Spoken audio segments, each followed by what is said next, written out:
You're from? John Cipriano. I'm a New Yorker for the past 20 years. I'm here to make the world a better place, to improve the human condition, to raise awareness of the problems in society, from financial to governmental to education to homelessness, and to try and keep people informed and to bring people into our group who would like to be informed and would like to contribute time, energy, knowledge, information, money.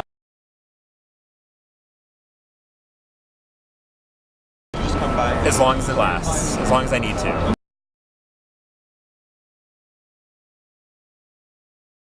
I have been able to save a certain amount of money, but also I don't stop when I leave. Sometimes I'm here, sometimes I actually leave and work at a homeless shelter too that sustains me, but I've saved up a certain amount of money when this movement started, that I knew that I wanted to be a part of it. So I am here, and with the group support, I don't think there's any issues about sustainability. Ultimately, everybody has the same fundamental purpose: to improve the human condition, to make the human experience a better thing, to make the world a better place. Based on, everybody has sort of an agenda that's a little varied, but their common goals are ultimately come down to those fundamentals. And I think anybody whose true and honest motivation is to improve the human condition and make the world a better place can't be criticized. And as the longer we're together, the more we learn.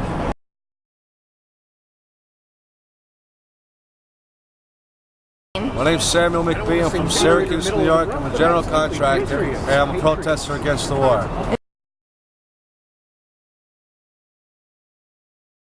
For one, I have a couple of friends in Iraq that I am supportive of.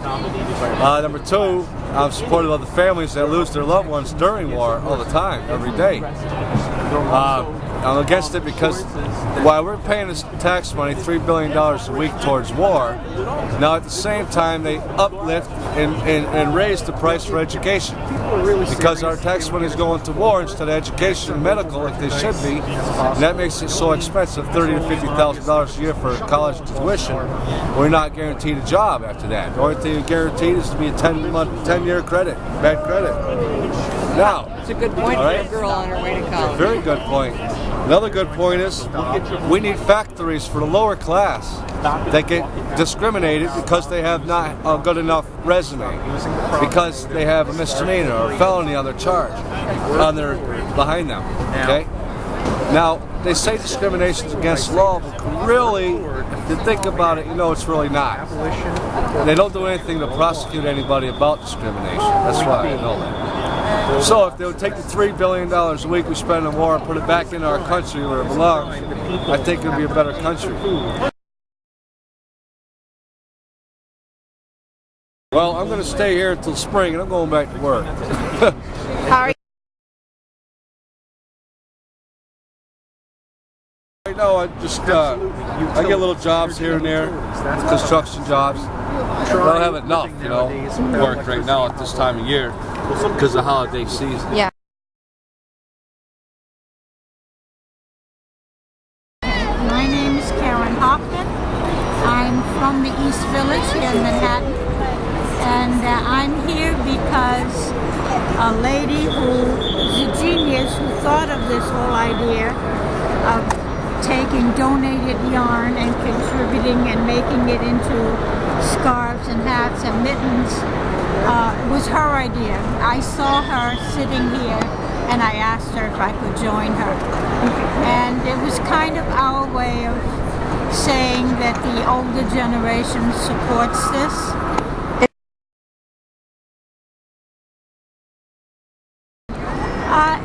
It's not about that. For me, it's not about politics, although I have plenty of issues.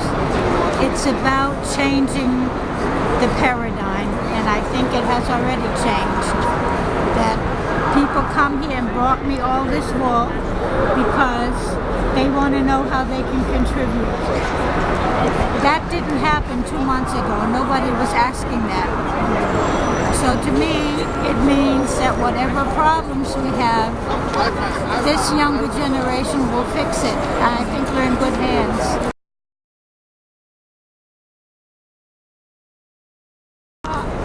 Everything. Everything? The whole way of thinking of things. And it has already changed in that the police removed the gates from Wall Street that were there for 10 years since 9/11. It has already changed because Bank America got it that charging an extra $5 a month was not a good deal. It has already changed because this morning it was announced that President Obama is delaying his approval or disapproval of the pipeline that 2 months ago nobody thought had a chance of being delayed or not approved. So that's what I'm saying. It's not a specific thing. It's already changing everything.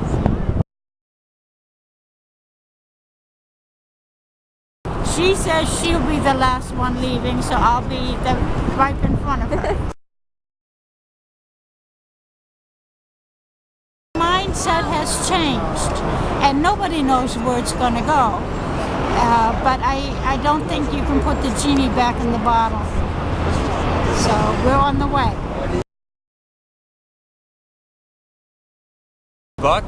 I live in Brooklyn. I'm originally from West Virginia, but yeah, I've been living in New York for about a year, and the reason I'm here is to defend the Constitution, to defend people's right to assemble, to express their political views and their religious views, and to have the freedom of speech in public places. Right now, that's under attack. Those rights and those freedoms are under attack. Also, I believe that the government no longer responds to the will of the people, and the basic reason for that is the power of corporate money over our political system. Whether you're talking about lobbying or campaign finance, or all these other ways that rich people buy access to politicians that we don't have. So right now, I think the people have lost faith in the political system, and that's why they're here to stand up. And physically just stand up and express themselves. We are assembling. We are assembling to petition our government. So. Can you give me examples?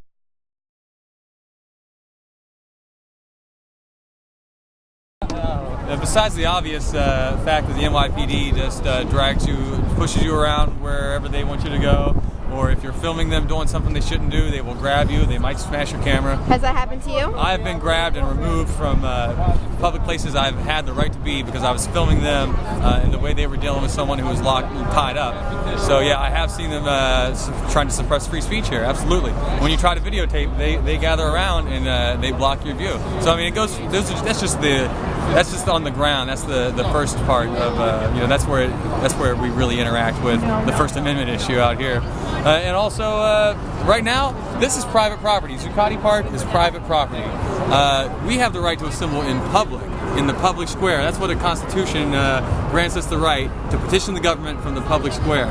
So we're moving to Central Park. We're starting this occupation tonight in Central Park because in Boston, in Austin, in Portland, in D.C., they're all in the public parks in those cities doing this right now.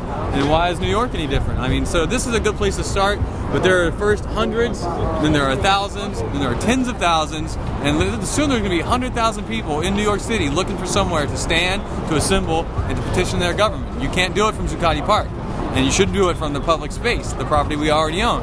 Central Park is America's public square. So if we want to hear our voice, if we want to assemble and get our voice heard, we're going to have to do it from there. So that's what I'm out here tonight, and specifically today, that's what I'm promoting is the Central Park occupation.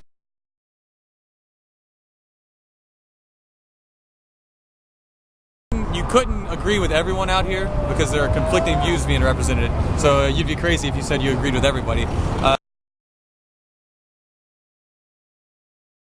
To give voice to people. To hear everyone's voice here, even though it's different. Yeah, is that going to solve the problem? Well, it's going to. You can't even identify the problem until you have the conversation. So right now we are identifying the problems. There's Occupy the Hood. They say, hey, we feel like we're from Jamaica, Queens. We feel like we're prisoners in our own neighborhoods. You have Occupy Education. They think that since there's no more public funds coming to education, that's probably going to cause some social problems. If people coming out of high school can't read, how are they going to make informed decisions when they comes time to vote, right? So it all comes down to if the government responded to the will of the people, we wouldn't have these social problems. There'd be a social safety net and people wouldn't end up on the streets. They wouldn't end up hooked on drugs, and you know, people wouldn't get sick and end up in bankruptcy if we had a government that responded to the will of the people. And I don't know. It doesn't matter what system you believe in. There are socialists out here, there are straight up communists out here, there are libertarians, there are anarchists. Everybody here is here because they want their voice heard. They think they have the right to assemble, and it starts there. If you don't have the most sacred right to assembly, to press, to free speech, and to prayer, then you have nothing. There's other groups out there. They want to say the Second Amendment is where it's at, and we haven't gone that route yet. Of course, you do have the right to bear arms and form a militia, but that's not the argument we're having. We're trying to do it with words right now. We got the biggest bomb in the universe. It's called the internet. Information is strong, is more powerful than any bullet. And there are people. This is a global class struggle. This isn't just about the New York Stock Exchange. This isn't about Obamacare or any of these little issues. This is a global class struggle, people. And for so long, the governments of the world have pitted us against each other. They've taken our money, they've bought guns, and they've made us shoot each other with them. And I think it's about time that we find a different way to organize ourselves. Now we have information technology, we have the internet, we have smartphones and Blackberries and all of these communication. And so when the people of the world get together, they don't want to fight. They want to get together, they want to have a good time, they want to eat food, they want to have conversation. They don't want to fight each other. So. Right on. We're already seeing success in small ways. The Bank of America has decided to roll back their $5 debit card use fee. All of the other 3 banks in America, we're looking at that bank to see what would happen. So already we've saved middle-class Americans millions and millions of dollars. All right.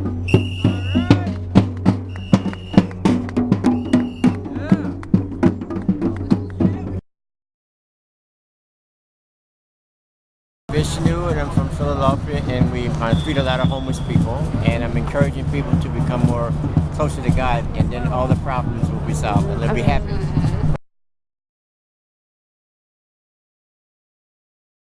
Encouraging them, can't make anybody listen, but we can try to encourage them to do the better thing.